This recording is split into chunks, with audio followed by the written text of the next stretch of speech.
Kementerian Badan Usaha Milik Negara atau BUMN terus berupaya memperbaiki perusahaan-perusahaan negara yang memiliki kinerja buruk atau tidak sehat. Saat ini perusahaan berplat merah ini tengah menjadi pasien perusahaan pengelola aset. Perusahaan pengelola aset atau PPA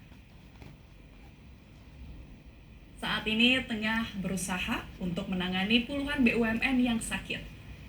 PT Dana Reksa mencatat ada 21 BUMN dan anak usaha BUMN yang berstatus titip kelola.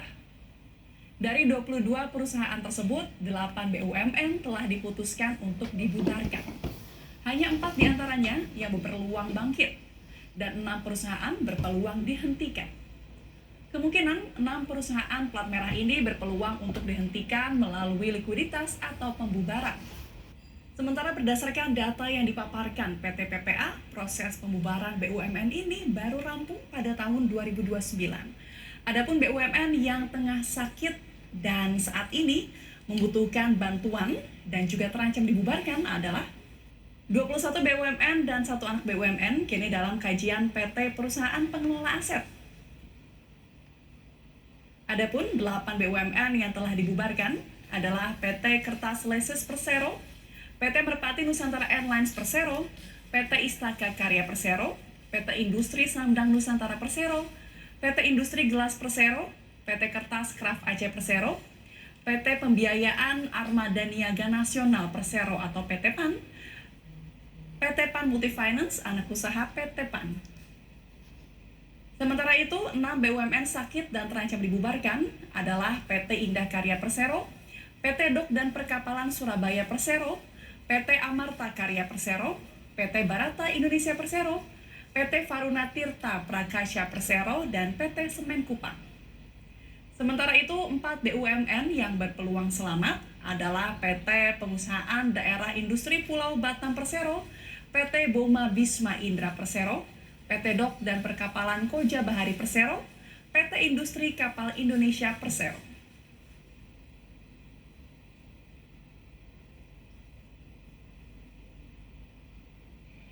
Untuk membahas lebih lanjut, kita telah bergabung bersama dengan Bapak Herman Khairon, anggota Komisi 6 DPR RI, yang telah terhubung dalam sambungan Zoom bersama kami. Selamat siang, Pak Herman.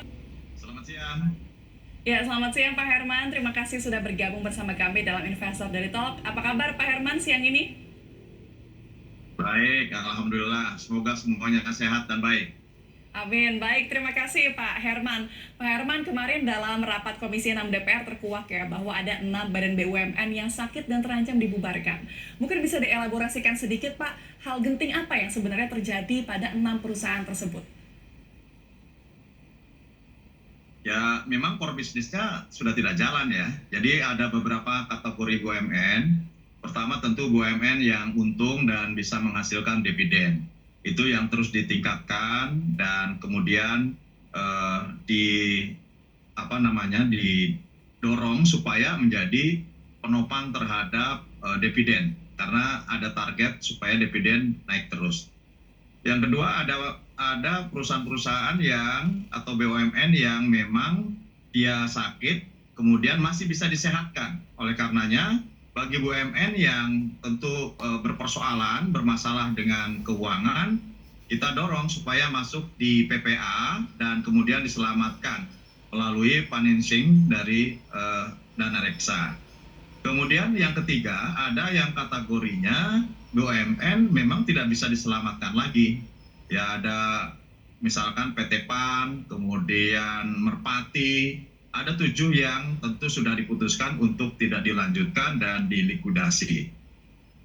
Nah ini yang seperti Indah Karya ini masih bisa sebetulnya diselamatkan, meski tentu dengan effort yang luar biasa. Oleh karenanya, atas dasar itulah beberapa yang masih bisa diselamatkan melalui restrukturisasi, dan kami memang sedang mempersiapkan bagaimana restrukturisasi yang lebih efektif, yang lebih tepat, sehingga perusahaan-perusahaan yang memang kesulitan dalam bidang keuangan ini kemudian nanti kita bisa selamatkan. Yang memiliki hutang dan kewajiban terhadap vendors juga bagaimana nanti diselamatkan melalui apakah restrukturisasi atau pemberian ataupun penugasan melalui penyertaan modal negara dan melalui sinergi BUMN. Yang sudah tidak diselamatkan tentu rekomendasinya adalah kita likuidasi saja. Termasuk kita bisa melihat contoh dulu Jiwasraya. Mungkin Jiwasraya secara korporasi dilikuidasi, tapi dari sisi usaha kan berlangsung terus. Dilimpahkan sekarang menjadi AFJ, bahkan dengan AFJ Life sekarang akan mengakuisisi terhadap InHealth, ini akan juga menjadi akan menjadi asuransi jiwa atau asuransi kesehatan terbesar di Indonesia. Artinya banyak cara lah, opsi yang bisa dilakukan sepanjang bahwa memang BUMN masih bisa diselamatkan. Oke, terkait dengan perusahaan yang berpeluang terselamatkan, tadi Bapak Herman juga sempat menyebut ya, ada beberapa perusahaan yang sedang dilakukan penyihatan dan restrukturisasi. Apa sebenarnya menjadi catatan DPR pada perusahaan-perusahaan yang berpeluang terselamatkan ini? Ya, pertama kami melihat dari sisi penugasan ya. Dulu banyak sekali perusahaan-perusahaan utamanya karya-karya mendapatkan penugasan. Namun kemampuan penugasan tidak sesuai dengan bisnis plan sehingga nilai keekonomisannya tidak ada. Pada waktu kemudian ditugasi dengan nilai tertentu maka harus bisa menghasilkan proyek sebesar beberapa kali lipat atas nilai itu. Nah, karena memang bisnis plan-nya belum memungkinkan untung seperti Waskita Karya lah. Pada akhirnya memang ini jadi beban korporasi sehingga pada akhirnya juga mereka tidak mampu untuk bisa mendapatkan pendapatan yang diharapkan. Pada akhirnya ya bebani korporasi, kemudian beban bunganya berjalan terus, kemudian cicilan hutangnya tidak bisa diselesaikan, pada akhirnya diputuskan untuk masuk dalam PPA ya, supaya disehatkan dulu di PPA, kemudian dikeluarkan lagi. Sekarang sudah keluar dan tentu bagaimana restrukturisasi ini supaya mampu secara mandiri mereka untuk menghidupi dan menyelesaikan baik hutang terhadap pihak ketiga maupun terhadap vendor. Nah, ini yang tentu dilakukan ya, selain tadi contoh Jiwasraya, Waskita Karya. Yang kedua, terjadi karena memang sejak lama mereka tidak memiliki core bisnis yang menguntungkan gitu ya. Nah, contoh misalkan Indofarma. Indofarma yang memang sudah tidak menguntungkan, tetapi sebetulnya bisa direvitalisasi. Kemudian Kimia Farma yang awal-awal untung sekarang menjadi rugi. Dalam 2 tahun berturut-turut sudah 2 triliun lebih kerugiannya. Nah, yang seperti ini semestinya segera untuk direstrukturisasi baik secara struktur pengelolaan maupun dari struktur finansialnya. Prospektifnya ada gitu, opportunity-nya ada gitu. Tetapi ya kalau tidak cepat diambil keputusan, maka ini akan menjadi persoalan juga ke depan. Oleh karena itu, dalam pandangan kami bahwa PMN menjadi instrumen penting ya. Yang kedua, tentu yang harus kita dorong adalah bagaimana sinergi BUMN sehingga antar BUMN memiliki satu ekosistem yang nanti juga bisa saling memberikan keuntungan dari satu BUMN ke BUMN lainnya. Dan bagi yang sekali lagi, bagi yang sudah tidak dapat diselamatkan, seperti dulu ada namanya kertas leces ya, kita hentikan dan kemudian kita lelang. Banyak aspek yang tentu harus didalami, tetapi banyak contoh BUMN bisa kita selamatkan. Oke, nah untuk BUMN yang bisa terselamatkan ini tadi Pak Herman menyebut salah satunya ini terkait dengan penugasan ya. Kalau Bapak melihat dari akar masalahnya, apakah memang penugasan yang terlalu besar dibebankan pada perusahaan atau sebenarnya kesalahannya ini lebih di mismanajemen keuangan dalam perusahaan tersebut? Ya, cikal bakalnya ya di penugasan gitu. Akhirnya memang tidak mampu untuk bisa menjadi pendapatan. Contoh membangun jalan lintas Sumatera gitu ya, yang memang lintasan hariannya belum memungkinkan untuk bisa menghasilkan keuntungan. Nah, kalau kemudian beban penugasannya jauh lebih besar daripada pemberian kapitalnya karena menggunakan pihak ketiga, maka ada beban bunga dan beban cicilan pokok gitu. Nah, kalau beban cicilan pokok dan bunga jauh lebih besar dari pendapatannya, maka ini akan menggerogoti terhadap perusahaan, terhadap korporasi. Akhirnya ya tidak mampu untuk bisa berkembang. Nah, mulai 1-2 tahun terakhir inilah maka diperhitungkan secara keekonomisan. Kalau mendapatkan PMN sebesar sekian triliun dan kemudian ada penugasan langsung dari Kementerian PUPR, apakah bisa menghasilkan berapa besar proyek yang dari pihak ketiga penambahannya. Nah, kalau terlalu besar bebannya maka dikurangi.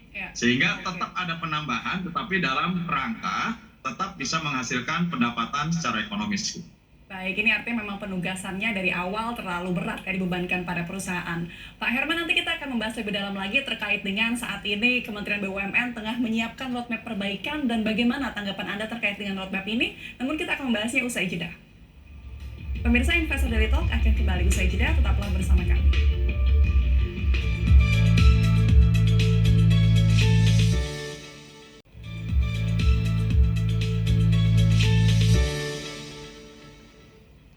Anda masih bersama kami di Investor Daily Talk. Kita akan lanjutkan dialog bersama dengan Bapak Herman Khairon, anggota Komisi 6 DPR RI. Ya, Pak Herman, tadi kita membahas bagaimana ada beberapa perusahaan yang masih bisa diselamatkan. Namun tadi ada faktor dari penugasan yang memang dibebankan terlalu berat kepada perusahaan. Di sisi lain, Kementerian BUMN memiliki roadmap untuk perbaikan kinerja BUMN. Namun yang menjadi fokus ini selalu mengenai jumlah BUMN dan pengurangan atau perampingannya. Bagaimana tanggapan Anda? Ya, tentu itu bagian daripada restrukturisasi ya.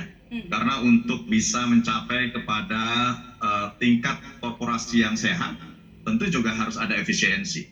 Dan efisiensi sejalan dengan bagaimana penyehatan terhadap korporasi, tentu ini juga terjadi di berbagai perusahaan.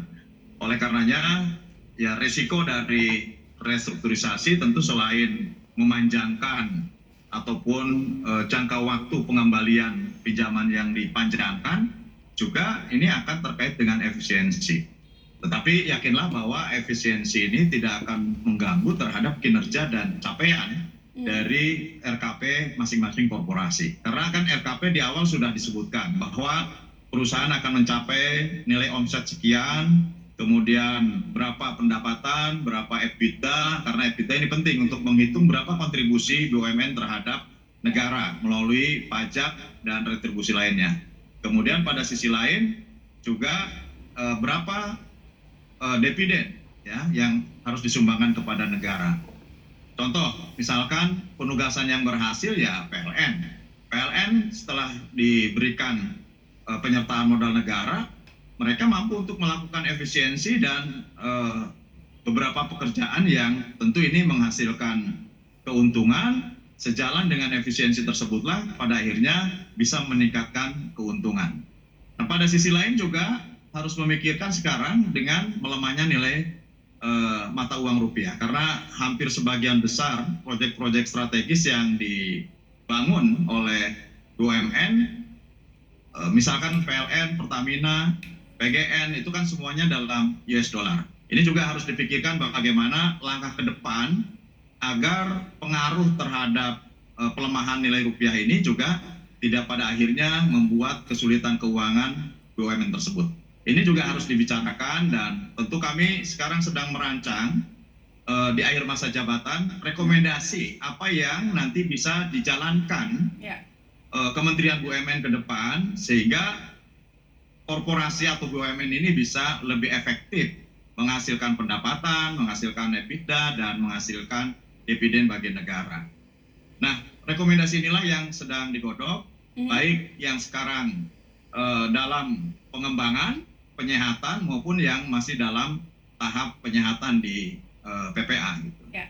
Oke, Pak Herman, selain restrukturisasi, juga upaya yang sering dilakukan oleh pemerintah ini adalah menempelkan BUMN yang sakit kepada BUMN yang sehat. Nah, bagaimana tanggapan Anda? Apakah ini merupakan strategi yang kurang baik karena bisa berpotensi merugikan BUMN yang sehat atau bagaimana? Tergantung konteksnya, ya.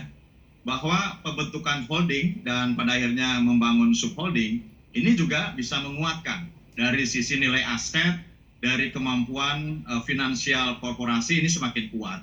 Ya. Tetapi memang ini bisa menjadi beban. Contoh ya, kalau saat ini Pertamina dibangun subholding, ini juga semakin efisien, semakin agresif, semakin pengembangannya semakin lebih cepat. Nah, ini bisa menjadi keuntungan ke depan. Kemudian subholding di bidang di PLN misalkan juga dibangun, saya kira ini juga punya nilai positif. Tapi kalau kemudian yang sakit seperti Waskita, ini juga sebetulnya sedang tahap pembentukan penyatuan antara Waskita Karya terhadap Utama Karya. Ini juga harus diperhitungkan dalam-dalam. Jangan sampai kita memang pada akhirnya perusahaan-perusahaan yang bergerak di bidang infrastruktur pada akhirnya rugi. Karena sampai hari ini kan termasuk Utama Karya ini termasuk yang sehat gitu. Nah, kalau Waskita Karya yang memiliki hutang kurang lebih 80 triliun ditempelkan kepada Utama Karya memang dikhawatirkan akan menjadi beban. Contoh juga Bio Farma misalkan. Dibentuk holding, kemudian subholdingnya ada Kimia Farma, ada Indo Farma, ada Industri Nuklir Indonesia. Tiga-tiganya ini subholdingnya sedang bermasalah. Pada akhirnya keuntungan yang diperoleh Bio Farma juga menjadi rugi. Ini yang memang harus dikaji ulang, bahwa apakah untuk mengklasterisasi dalam bentuk holding terhadap perusahaan-perusahaan yang rugi dan nempel di perusahaan-perusahaan yang untung, apakah dalam jangka waktu ke depan ini akan merugikan atau tidak. Ini juga harus diperhitungkan. Kami sudah berpikiran bahwa ini harus melalui pendalaman, audit yang betul-betul bisa dipertanggungjawabkan, dan pada akhirnya bisa menghitung bahwa penggabungan atas beberapa perusahaan ini jangan sampai kemudian digeneralisir gitu ya.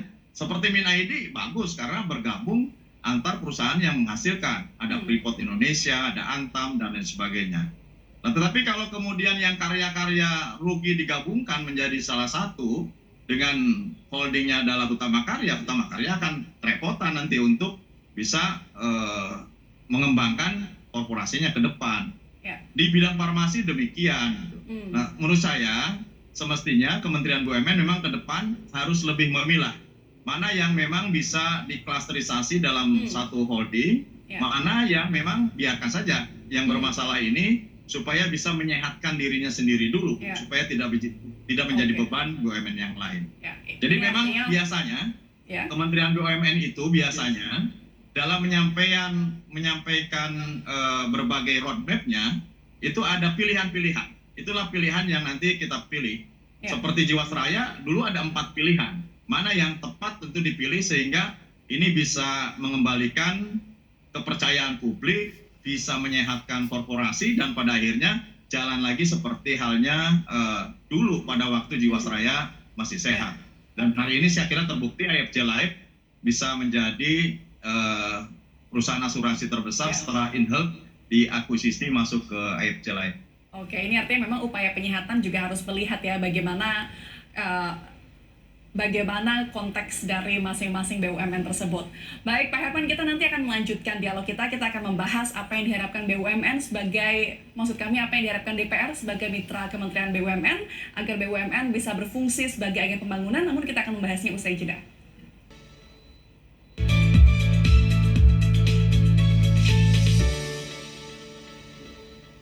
Terima kasih Anda masih bersama kami di Investor Daily Talk. Kita akan melanjutkan dialog bersama dengan Bapak Herman Khairon, anggota Komisi 6 DPR RI. Ya Pak Herman, tadi kita sudah membahas ya terkait dengan perbaikan yang akan dilakukan oleh Kementerian BUMN. Nah, kalau kita lihat juga DPR ini adalah mitra dari Kementerian BUMN. Dan kita tahu bahwa tujuan utama dari BUMN adalah sebagai agen pembangunan dan penggerak ekonomi, serta meningkatkan kesejahteraan masyarakat. Nah, apa harapan Anda terhadap Kementerian BUMN ke depannya agar bisa menjalankan fungsinya? Ya, pertama tentu BUMN harus profesional ya.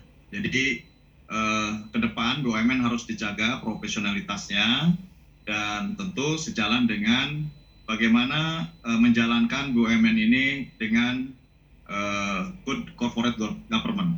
Jadi supaya betul-betul dijaga, dan kalau melihat hari ini memang kita masih prihatin, banyak sekali direksi-direksi BUMN yang terlibat fraud, ya, terlibat bermasalah dengan persoalan hukum. Tentu ini adalah contoh-contoh yang tidak baik. Oleh karenanya ke depan kita juga harus menempatkan direksi-direksi, komisaris yang tentu bisa menjaga moral, bisa menjaga amanahnya, sehingga menjalankan korporasi negara ini dengan baik. Karena bagaimanapun, kalau kami lihat ya, sistem dan tata cara mereka membangun BUMN, ya tidak terlepas juga bagaimana manajemen pengelolaan ini harus betul-betul dijalankan dengan baik, dengan moralitas yang baik, dengan amanah tentu menjalankan korporasi ini sebagai bagian tugas negara. Ini penting. Karena kalau tidak didasari oleh moralitas itulah fraud akan terjadi, kemudian menyalahgunakan kewenangan juga akan terjadi dan pada akhirnya merugikan negara karena tidak akan memberikan keuntungan bagi keuangan negara. Nah, oleh karena itu pada sisi seleksi ini harus benar. Yang kedua, sebetulnya kami sudah merevisi, ya, sudah melakukan inisiatif untuk merevisi Undang-Undang BUMN. Yang di dalamnya memisahkan antara regulator dan eksekutor. Ya, regulatornya adalah tetap Kementerian BUMN, kemudian eksekutornya kami membuat Badan Pengelola BUMN. Nah, Badan Pengelola BUMN inilah yang secara profesional nanti akan menjadi arrangement pengelola seluruh badan usaha milik negara dan atas dasar kebijakan yang dilahirkan oleh kementerian. Namun saat ini tentu masih terkendala, masih belum dijalankan baik oleh pemerintah maupun kebijakan pengambilan keputusan tingkat 2. Ini belum dijalankan. Oleh karenanya kami harap pimpinan segera untuk bisa mengirimkan draft yang telah kami susun kepada pemerintah dan pemerintah dapat mengirimkan kembali dalam bentuk daftar inventarisasi masalah untuk dibahas di tingkat 2. Ini sebagai solusi, ya. Karena bagaimanapun diharapkan BUMN ke depan bisa menjadi pohon fiskal, bisa menjadi sumbangan signifikan bagi keuangan negara. Bahkan jika kemudian programnya Pak Prabowo Subianto untuk menghilirisasi 21 komoditas penting di tanah air ini, tentu BUMN bisa terlibat banyak di dalamnya, bisa dikelola oleh para manajer, para direksi, komisaris yang memiliki moralitas yang tinggi, tanggung jawab moral yang besar, amanah dijalankan dengan baik, dan kemudian tentu pada sisi lain prospeknya dari 21 komoditas yang dihilirisasi ini akan sangat luar biasa. Nah, kalau BUMN bisa mengelolanya, tentu ini akan menjadi sumber keuangan negara. Karena bagaimanapun kita harus terus memompa sumber-sumber pendapatan negara ke depan agar program-program untuk meningkatkan kemakmuran rakyat, meningkatkan program-program pembangunan, dan meningkatkan peran BUMN sebagai agent of development dan berkontribusi langsung maupun tidak langsung kepada rakyat, ini harus terus dijaga dan dikembangkan. Baik, terima kasih Pak Herman Khairon, anggota Komisi 6 DPR RI. Tentu kita berharap agar BUMN ke depannya bisa menjalankan fungsinya masing-masing dengan keuangan yang sehat dan juga berkontribusi kepada pertumbuhan ekonomi Indonesia. Terima kasih Pak Herman Khairon, anggota Komisi 6 DPR RI untuk insight dan waktunya bersama kami. Selamat siang dan selamat kembali beraktivitas.